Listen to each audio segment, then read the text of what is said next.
Hello and welcome to history through question. Today हम discuss करेंगे जो इम्पोर्टेंट न्यूज़ में करंट अफेयर्स में हिस्ट्री फैक्ट है, दैट इज दयानंद सरस्वती के बारे में और आर्य समाज के बारे में। रिसेंटली यहाँ पे प्राइम मिनिस्टर नरेंद्र मोदी ने ट्रिब्यूट पे किया था दयानंद सरस्वती को। और दयानंद सरस्वती, आप लोग ने हिस्ट्री में पढ़ा होगा कि वो एक ग्रेट सोशल रिफॉर्मर थे। और इस टाइम पे यहाँ पे जो उनका बर्थडे था, that is the 200 birth anniversary थी। दयानंद सरस्वती का जो जन्म था वो 12 फरवरी 1824 में हुआ था, गुजरात में। To be very specific, that is Tankara, Gujarat. ये फैक्चुअल इंफॉर्मेशन है, आप इसको नोट कर सकते हो।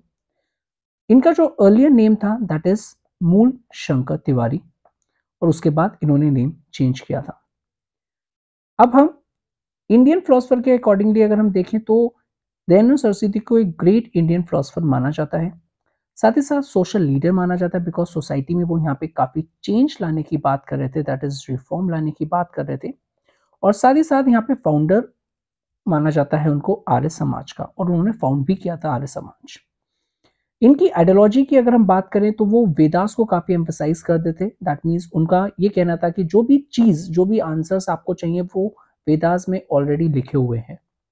पर कभी कभी यहाँ पे जो चीजें हैं उसको मिस इंटरप्रेट करके बोला जाता है कि जो दयानंद सरस्वती थे वो ये चाहते थे कि हम पुराने टाइम्स में वापस चले जाएं। नहीं, ऐसा नहीं है। वो बात करते थे प्योरिटी ऑफ द वेदास की। मीन्स वेदा में बहुत ही इंपॉर्टेंट नॉलेज है और उससे हमें यहाँ पे दैट इज एक अंडरस्टैंडिंग डेवलप करनी चाहिए और हमें समझना चाहिए और आगे बढ़ना चाहिए। तो वेदास को वो एक तरीके से एक मीन समझते थे to achieve an end, not an end in itself. ये कर्मा और री इनकारनेशन की थ्योरीज को एडवोकेट करते थे, दैट मीन्स सपोर्ट करते थे। साथ ही साथ यहाँ पे जो वैदिक आइडियल्स थे, जो दैट इज वैदिक एज में आपने पढ़ा होगा, दैट इज ब्रह्मचर्य, साथ ही साथ सेलिबेसी और यहाँ पे डिवोशन टू गॉड, ये भी सपोर्ट करते थे, एम्फोसाइज करते थे। वो मूर्ति पूजा के अगेंस्ट थे, और मूर्ति पूजा को यहाँ पे आइडोलेट्री बोला जाता है। और साथ ही साथ यहाँ पे वर्शिप में जो भी रिचुअल चीजें होती हैं, सेक्रीफाइस होता है, उन सबके वो अगेंस्ट है। और वो वैदिक आइडियोलॉजीज को रिवाइव करना चाहते थे। जैसा कि मैंने आपको बताया, वैदिक आइडियोलॉजी दैट इज वैदिक प्योरिटी की यहाँ पे वो बात कर रहे हैं। और दयानंद सरस्वती को फर्स्ट कंसिडर किया जाता है कि उन्होंने बोला था कि जो इंडिया है फॉर इंडियंस के लिए है, दैट इज एक तरीके से स्वराज, जिसको मोर इलाबोरेट वे में आगे चल के लोकमान्य तिलक ने यहाँ पे अपना एक स्लोगन बनाया था, that is Swaraj is my birth right and I shall have it. Next, Sarvepalli Shri Radhakrishnan, जो कि हमारे सेकेंड प्रेसिडेंट थे, वो कंसिडर करते हैं यहाँ पे दयानंद सरस्वती को अ maker of the modern India. That means because उस टाइम पे काफी ज्यादा वेस्टर्नाइजेशन होता जा रहा था, ब्रिटिशर्स इम्पोज कर रहे थे एजुकेशन सिस्टम, क्रिटिसाइज कर रहे थे इंडिया के जो एग्जिस्टिंग कस्टम्स थे। तो उस टाइम पे सोशल रिफॉर्मर में दयानंद सरस्वती का जो नाम है बहुत ही ज्यादा प्रोमिनेंट है। उन्होंने वेरियस स्कूल्स को सेटअप किए थे जो कि वैदिक स्कूल्स थे, और यहाँ पे बोथ गर्ल्स एंड बॉयज को एजुकेशन प्रोवाइड करवाई जाती थी विदाउट एनी डिस्क्रिमिनेशन। कोई भी जेंडर डिस्क्रिमिनेशन नहीं था। साथ ही साथ यहाँ पे कोई कास्ट का भी डिस्क्रिमिनेशन नहीं था, इररिस्पेक्टिव ऑफ एनी कास्ट यहाँ पे एजुकेशन प्रोवाइड करवाई जाती थी। साथ ही साथ डीएवी दयानंद एंग्लो वैदिक स्कूल्स यहाँ पे ओपन होना स्टार्ट हो गए थे 1886 में, ताकि जो स्वामी दयानंद सरस्वती जो एक्चुअल में यहाँ पे वैल्यूज को इनकलकेट करना चाहते हैं आने वाली जनरेशन में, स्पेशली इंडियंस में, वो यहाँ पे इम्पार्ट कर पाए। नेक्स्ट जो ऑर्गेनाइजेशन इन्होंने स्टार्ट की थी आर्य समाज, उसके बारे में देख लेते हैं। ये एक Hindu monotheistic social religious movement था।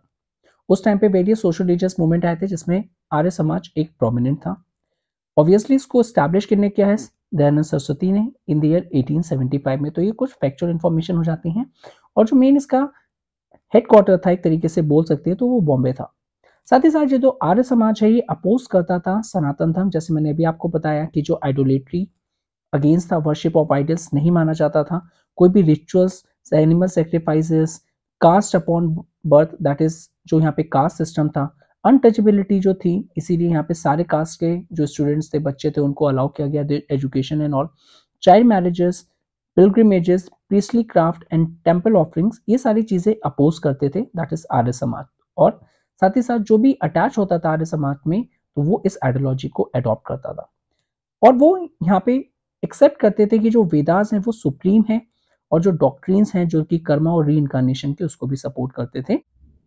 लास्ट पॉइंट, फीमेल एजुकेशन पे वो एम्फोसाइज करते थे और साथ ही साथ इंटर कास्ट मैरिज में वो एम्फोसाइज करते थे। दैट मीन्स उस टाइम पे वो सोसाइटी को रिफॉर्म करना चाहते थे, बिकॉज सोसाइटी में जो सोसाइटल इवल्स थे, चाइल्ड मैरिजेस हो गया, वेरियस अनटचेबिलिटी हो गई, पिलग्रिमेजेस हो गए, दीज टाइप ऑफ जो सोसाइटल इवल्स थे जो ब्रिटिशर्स क्रिटिसाइज करते थे इंडिया के बारे में, वो उन चीज़ों को रिफॉर्म करना चाहते थे। And that is the reason यहाँ पे वो एक ग्रेट रिफॉर्मर है और इनकी जो ऑर्गेनाइजेशन है played a great important role.